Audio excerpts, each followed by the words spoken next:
Isa po sa mga kinikilalang election lawyer sa napaka-importanting issue tungkol po sa mga kandidato sa party list, yung mga nominado po nila. Meron pong idinulog sa kataas-tasang hukuman na petisyon si Attorney Romulo Macalintal para questionin ang isang resolusyon na inilabas po ng COMELEC para po sa mga nominado ng party list. Importante ito ha mga kapatid.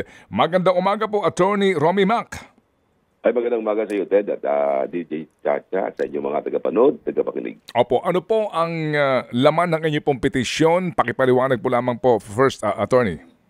Yung aking idinulog sa Korte Suprema ay aking kinu-question yung bagong resolution ng COMELEC na nagsasabi na yung mga party list nominees na mga government employees, mga public officials, na sinasabi nila na kapag naghain daw ng certificate of nomination and acceptance, ay hindi sila considered as resigned at patuloy pa rin silang mananatili sa kanilang katungkulan. Na para sa akin, ito ay labag sa saligang batas sapagkat sa ilalim ng saligang batas, ang isang government employee ay pinagbabawalan to engage in any electioneering and partisan political activity. Na sa aking pag-aaral, ang paghahain ng Certificate of Nomination o Certificate of Acceptance bilang isang nominee ng party list ng isang government official ay sakop ng nasabing pagbabawal ng ating saligang batas. At isa pa, pagbuhat ng magkaroon tayo ng party list system, yun ang panuntunan na kahit na ikaw ay government official, ikaw ay considered resigned kapag naghahain ka ng Certificate of Nomination and Acceptance. Na katulad din ng isang regular na kandidato na pag na isang public official na kapag siya ay kumandidato, automatically resign sa kanyang tungkulin bilang isang government official. Kaya nga na malaki ang aking pagtataka kung bakit biglang-biglang na bago ang nasabing panuntunan ng Commission on Elections. Opo. Kaya yun ang aking idudulog. Kasi Ted, DJ, kapag pinabayaan natin ito, parang lumalabas ngayon kahit na ang chairman ng COMELEC, mga commissioners ng COMELEC, mga provincial election supervisors, ang Solicitor General, Secretary of Justice, lahat ng government employees, pwede na silang maging kandidato at mananatili sila sa kanilang posisyon para ang campaign period hanggang eleksyon at pagkatapos ng halalan kung matalo sila, mananatili pa rin sila sa kanilang posisyon. Ay napakaswerte naman ako ng mga government employees na ito. Opo. Attorney, bago po natin laliman pa ang ating diskusyon dito po sa laman ng inyong petisyon, pakipaliwanag po lamang na iba ang panuntunan doon po sa mga elected na ngayon sa party list halimbawa o kaya po naman ay yung pong mga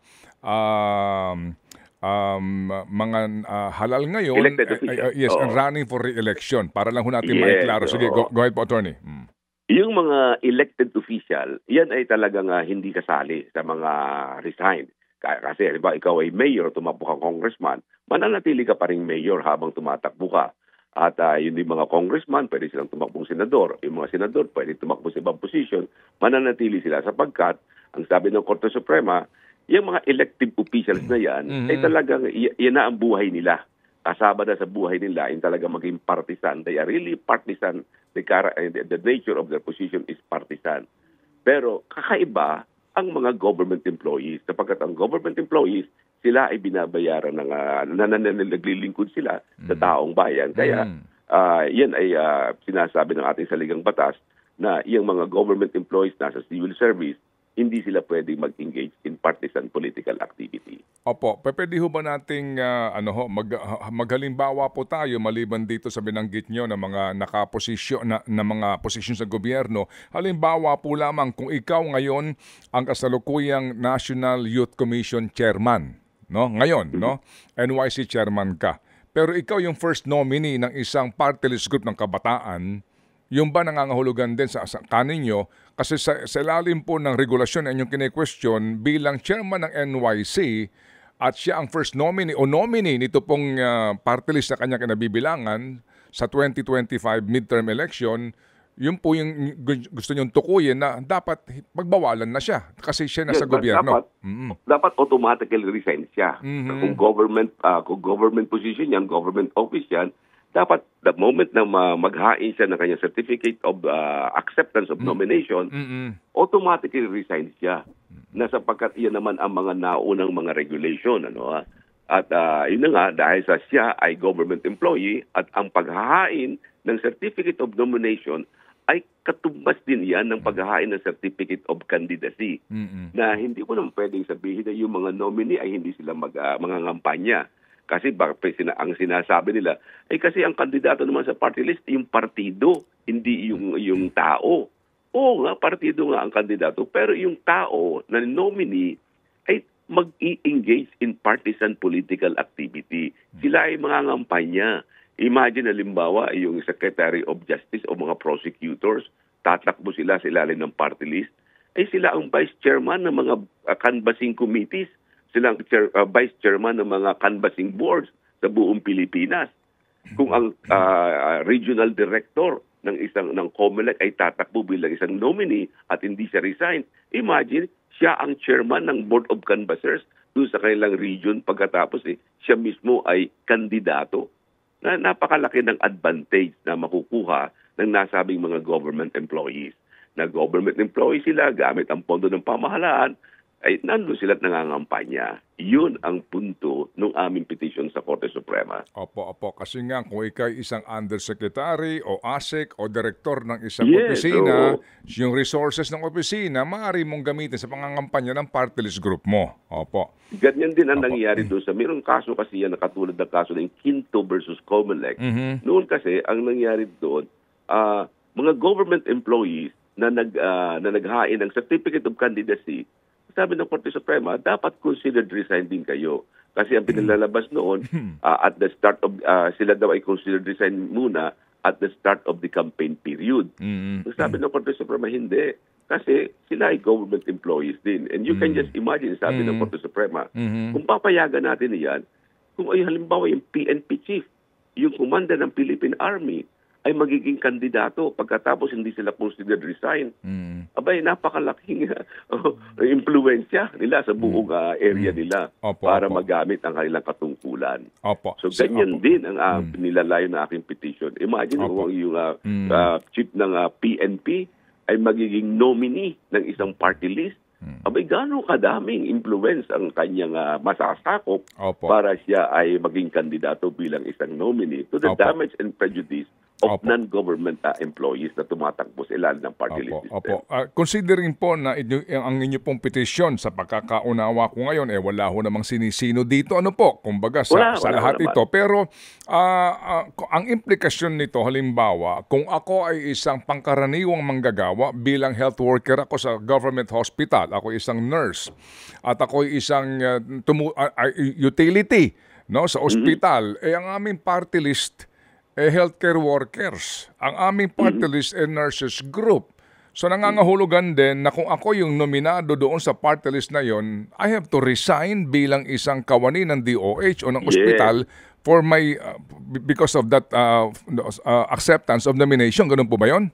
Yes, yun ang aking sinasabi sa aking petition na kahit na sinong government employee, kahit ikaw ay nominee sa isang party list, katulad ka rin ng isang regular candidate na dapat automatically resign ka rin sa iyong posisyon sapagkat maliwanag sa ligang batas, no government employee should directly or indirectly participate in electioneering or partisan political activity. Hindi naman pwedeng sabihin na hindi sila mangangampanya, di ba, kapag sila naging nominee. So indirectly, ay mangangampanya talaga sila sapagkat hawak nila ang kanilang posisyon. So hindi ho, magli-leave ka lang, hindi ganon, talagang resign ka dapat. Resign talaga. Okay. At saka napakaswerte naman nila, isipin mo, hindi sila resign, mangangampanya sila. Pag natalo sila, mananatili pa rin ba sila sa kailang posisyon? Parang gano'n ang implikasyon ng nasabing regulation ng COMELEC. Ang sabi ko, napakaswerte naman nila, nothing to lose, everything to gain para sa kanila yan. Opo. Sige po, so ito po specific lamang na itong COMELEC resolution ang inyo pong kine-question. Wala na pong iba ito, kagaya po ng mga pangyayari din, halimbawa na may isang ngayong third-termer congressman, tapos na ang kanyang term sa regular po na distrito, pero siya yung nominee rin doon sa isang party list. Hindi ho yun. Pero iba yun. Naman, automatic naman yun. Automatic naman kapag ang isang tao ay nagkaroon na ng 3-term na consecutive, automatic na hindi siya po pwedeng tumakbo pa sa party list kung ano mga distrito pa sapagkat magbabiolate sila ng 3-term limit ng isang member ng Congress. Opo, may ganun na hubang kaso, attorney, na... wala pa naman, parinted. Wala pa naman. Okay. Yung po namang ikaw maghahain ng yung certificate of candidacy bilang senador. Alright, tumakbo kang senador pero ikaw party list representative ngayon. Nung nalaman mong medyo matatalo ka na, hindi ka na tumuloy, bumalik ka sa party list seat mo, pwede ba yun? Well, kailangan yung certificate of candidacy mo, ma-file mo within October 1 and 8. Kasi sa ngayon, hindi na po pwede yung substitution after ang filing of certificate of candidacy. Kaya kailangan mag-decide sila within October 1 to 8 kung talagang anong posisyon ang kanilang tatakbuhin. Okay. Sige po. So ngayon po, attorney, ano po ang inyong anong tawag sa inyo po motion na ito? Urgent ho ba ito kasi filing na Certiorari and prohibition sapagkat ang aming contention ay merong grave abuse of discretion yung pagkaka-issue ng nasabing resolution ng COMELEC. Kasi in previous elections, wala namang ganyan. Laging they are ipso facto resign the moment they file their certificate of nomination and acceptance of nomination. So, kaya nabigla ako, although there is a similar provision ngayon sa BARM election, na yung mga BARM officials daw, hindi rin sila considered resign kapag sila ay kumandidato. But that is another issue sapagkat may nakapending na ring petition laban dyan sa BARM cases na nakapending din sa Korte Suprema. Pero yung sa akin, separate ito kasi hindi ito yung sasakop ng BARM elections. Okay. Pero kayo naman walang tutol doon po sa paglalatag ng COMELEC ng panuntunan na ngayon 10 na ang nominees ninyo, ha?